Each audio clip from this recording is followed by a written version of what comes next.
What is up, you guys? Welcome to another video. Today we will be working as promised on the LS400. If you guys remember, on the last episode I showed you guys that the LS400 had some minor front end collision damage.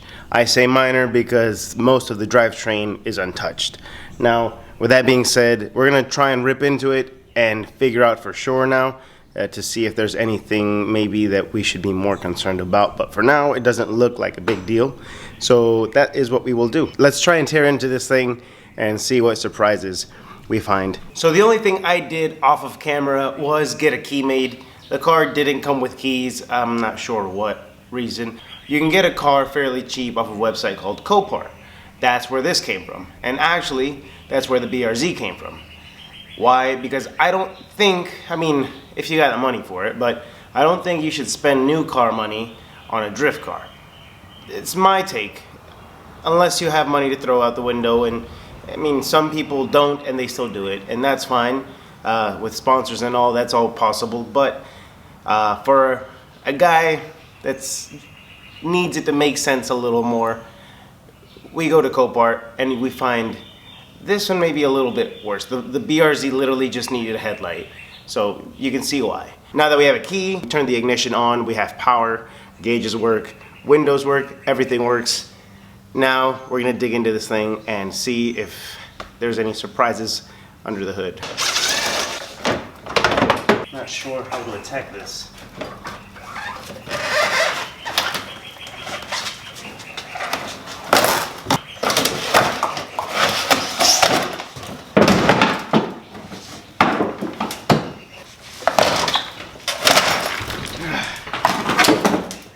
Cool. In a perfect world, you would want to bolt these out. Unfortunately, they don't line up at all. And the good thing is it's actually made out of aluminum, because you can tell that, yes, it broke this, but the actual frame is still straight, except for this, of course. But this, which is the main chassis, is still somewhat straight. So the only way that makes sense is just pulling this off with a pry bar. And it snapped off way too easy. But yeah, you can see where it's supposed to be now. And on this side, we're gonna do the same pry bar technique, since it did so well.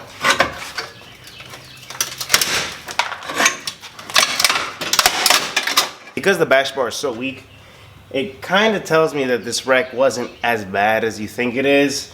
It's just that these materials bend real easy. Yeah, and it's super light. You shouldn't be able to do this.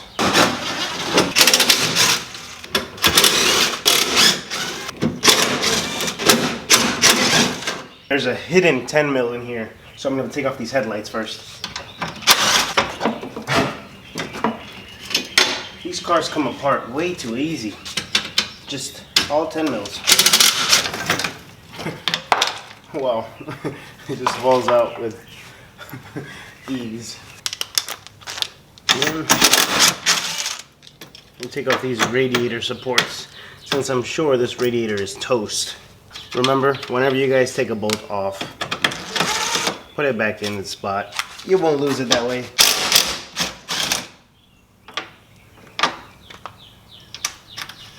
The only thing touching the actual motor is the radiator. Hopefully that doesn't cause some discomfort for the motor. I'm gonna try and pull this by hand. I don't know if I'll be able to, but I need to be able to get this radiator out.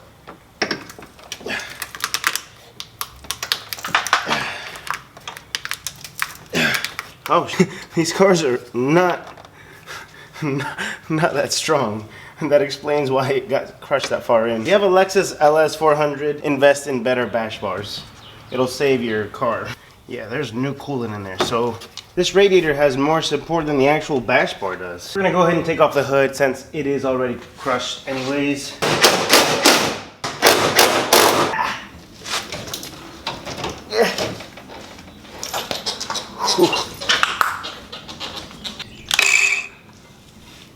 I think it'll work.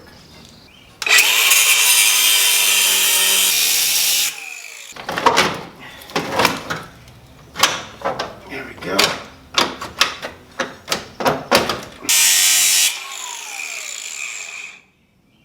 Success.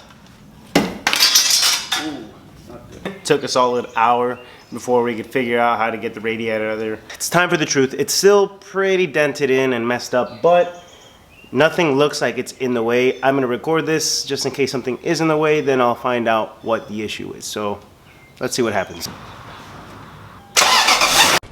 And of course, the battery died. Yeah, last clip you saw was on the 3rd of May. It is now the 8th, I believe, 7th, 8th. I only have one battery pack, I know. Yeah, who does that? And so the car is actually sitting over here with the white 86. This thing runs and drives like a champ. I'm gonna do that again for you just so you guys can see. In its place now is the BRZ. We need to get this thing upgraded ASAP, especially after coming back from FD Atlanta. I was going to take you guys to FD Atlanta, but it's my first trip there, and I just kind of wanted to get the feel for it, enjoy it. I haven't really been to events like that. It's a good experience to go to, but I want to be the guy driving, not the guy watching. So that's why I do it this way.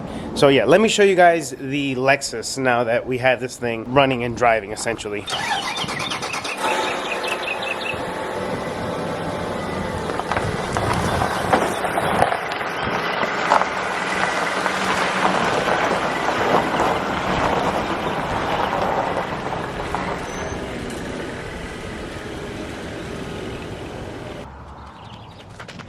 So you guys can see that the car runs and drives on its own power.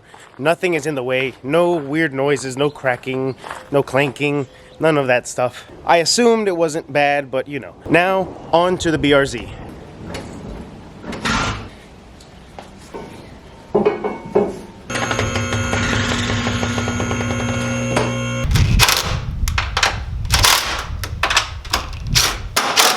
I'm gonna leave it there just so I can do things here and up there at the same time.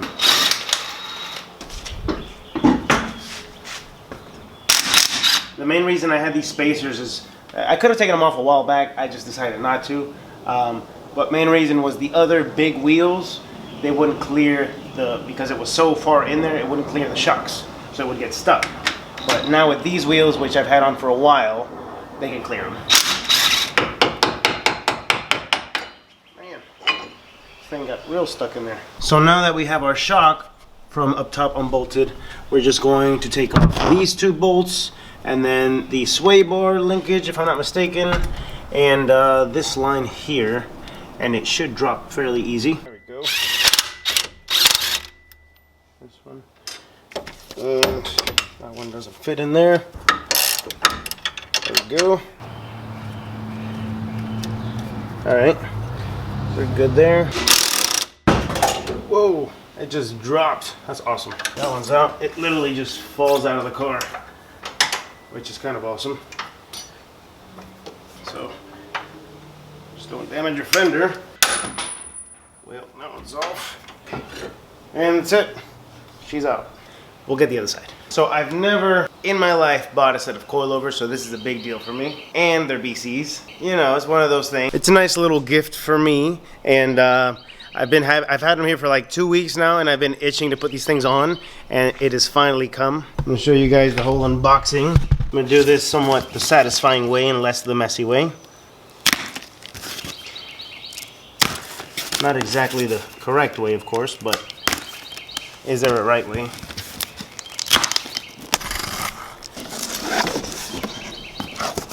Front 8, rear 8. I just checked the spring rates on the box. I should have done that before opening them, but let's see. Looks like the fronts are 8 and the rears are 8. No, I'm supposed to have 12K fronts at a minimum, and these 8 rears are fine. We got the wrong spring rates for the front, and should have checked the spring rates way before I had the box sitting there. Luckily, we got the front end essentially taken apart on the suspension side. I don't want to do this twice, so I'm just going to do the rears and then I'll wait on the fronts, I guess, so we can just have the car sitting here on the lift, taking up some space. That's it.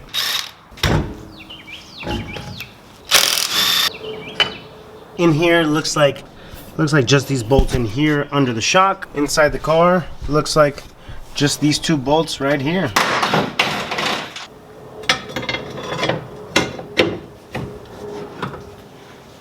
Yeah. So kind of pried down on the control arm. This one inward here. Oh, it's actually going to be short. I'm going to have to compress this with a jack. So I'm going to go up top and throw a bolt into this. Try to do both at once. Sometimes I got to remind myself to use my tools. There we go.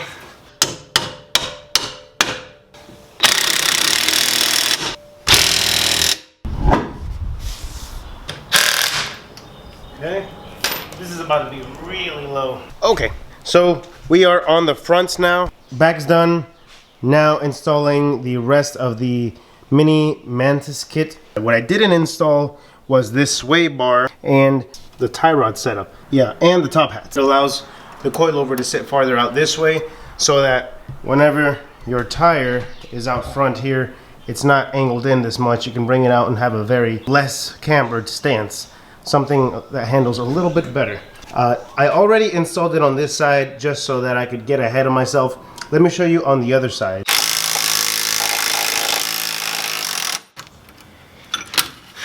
Yeah. Alright, so all we did, it just cracked it. And then now you can untwist it smooth. See?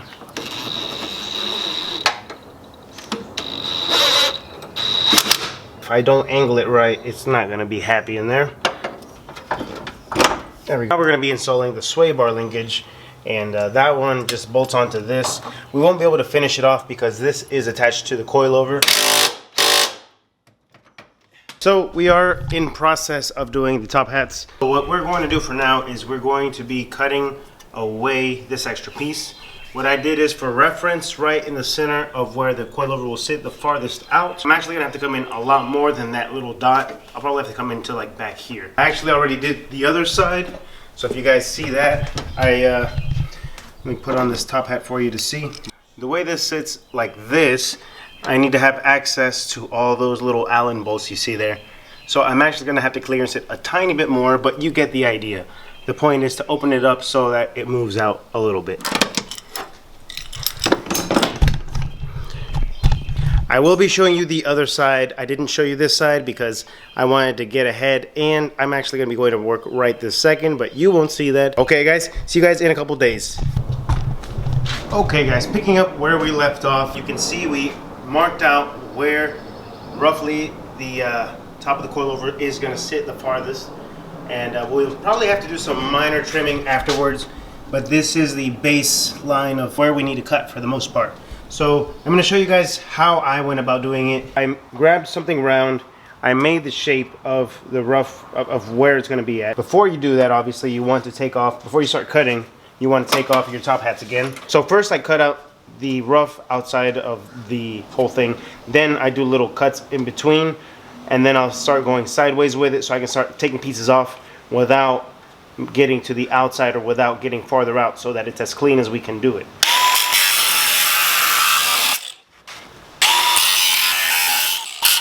You could always take some pieces off later, but you can't really add it back. So the best way to do it is not going all the way. Just try and help the urge of cutting more.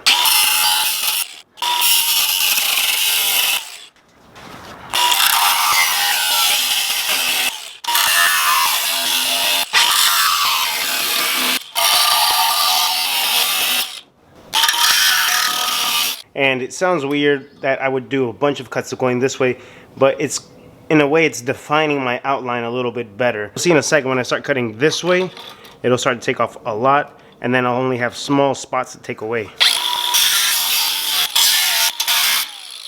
Just gotta work with it a little bit. So we're gonna be going from a cutting disc to a grinding disc.